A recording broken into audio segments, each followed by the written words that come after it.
आखिरकार उसी के पास रहने लगे, उसके दास बनकर रहने लगे, क्या क्या अमंगल कार्य करने लगे।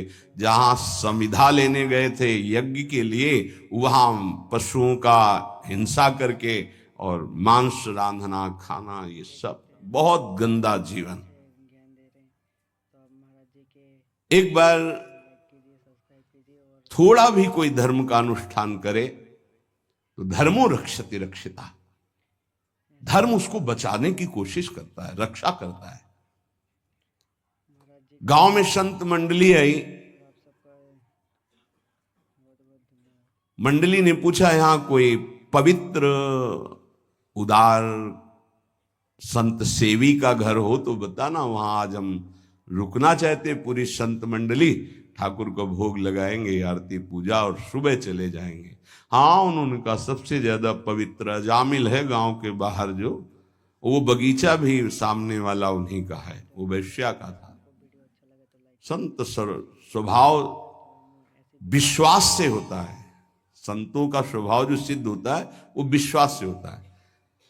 आज तक कभी ऐसा संशय नहीं होता कि आदमी ऐसा बोल रहा है तो इसमें कुछ झूठ भी हो सकता है क्या, नहीं। पर बाद में ऐसा लगता है कि इनको सत्य बोलना आता ही नहीं है।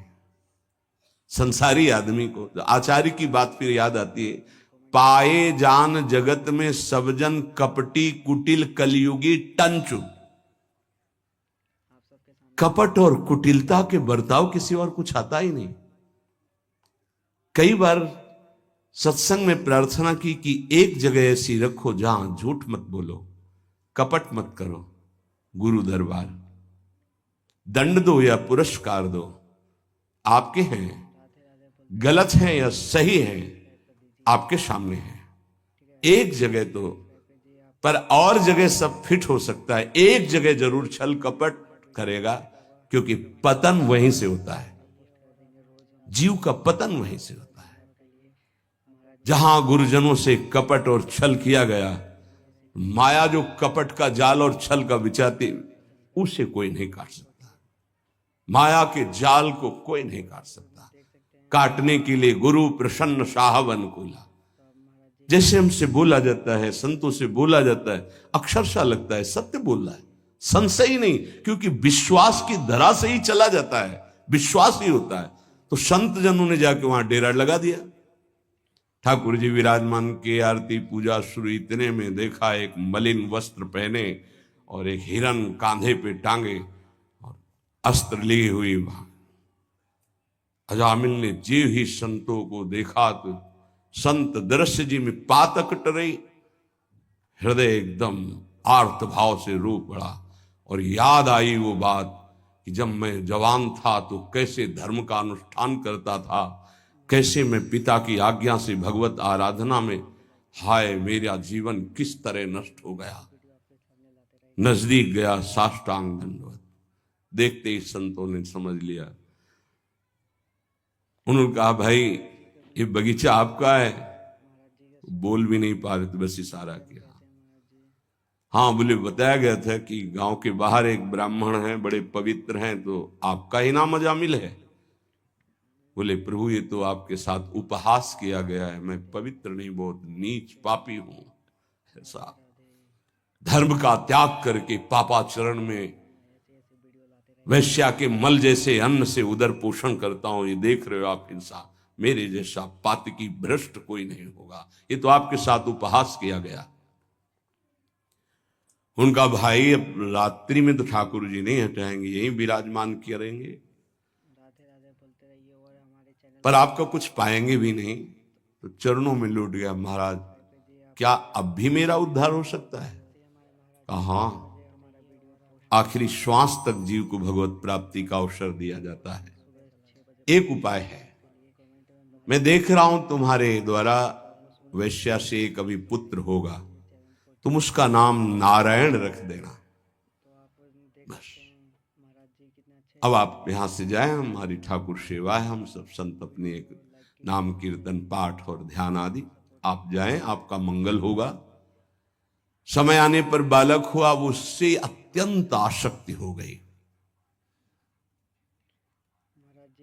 जरा सी इंद्रियों की छूट दी तो एक संयमी ब्रह्मचारी नियमनिष्ठ ऐसे भ्रष्ट आचरणों में फंस गया। पिता ने फिर ब्याह भी करवाया था, पर दृष्टि जहां फंस गई। कुसंग हुआ तो जीवन बर्बाद हो गया, और सत्संग हुआ तो देखो कैसे परम पद मिलता है। अब तो उसी छोटे पुत्र को गोद में लेके घूमना, उसी से प्यार, उसी से दुलार। उसको क्या पता कि एक भयावह समय होता है जिसका नाम मृत्यु है। वो कभी भी किसी पर आक्रमण कर सकती है, और जब यहां से जाओगे ना तो कुछ भी तुम्हारे साथ नहीं। तुम्हारा किया हुआ धर्म और अधर्म, ये दोनों तुम्हारे साथ जाएंगे, जिसे शुभ और अशुभ कर्म कहते हैं। अचानक उसको दिखाई दिया दो भयंकर यमदूत। कांपने लगा। यमदूतों की दृष्टि मात्र से उसके मलमूत्र छूट गए, इतने भयानक। और उसकी आसक्ति अपने पुत्र पे थी, तो ऐसा लगा कि मैं आखिरी में एक बार अपने पुत्र को बुला के देख लूं। बुलाया, नारायण, बस मंगल हो गया। देखो, संत संग अपवर्ग कर, कामी भव कर पंथ। संत का संग सीधे मोक्ष प्रदान करने वाला होता है। नारायण, एक बार जी ही पुकारा नारायण, णा पे जबान पहुंची कि दो दिव्य पार्षद भगवान के चतुर्भुज नारायण स्वरूप श्यामल कांति है, यमराज के दूतों को डांटा और फांसी काट दी।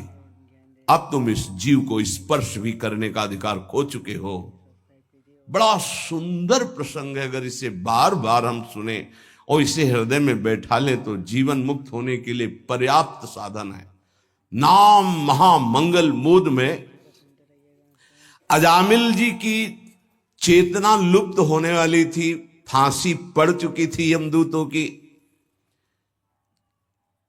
यद्यपि उसने भगवान को नहीं पुकारा, अपने बालक के स्नेह वशात उसको पुकारा नारायण, पर संतों ने नाम रखवाया था। 88 वर्ष की आयु तक पाप ही पाप होते रहे उसके।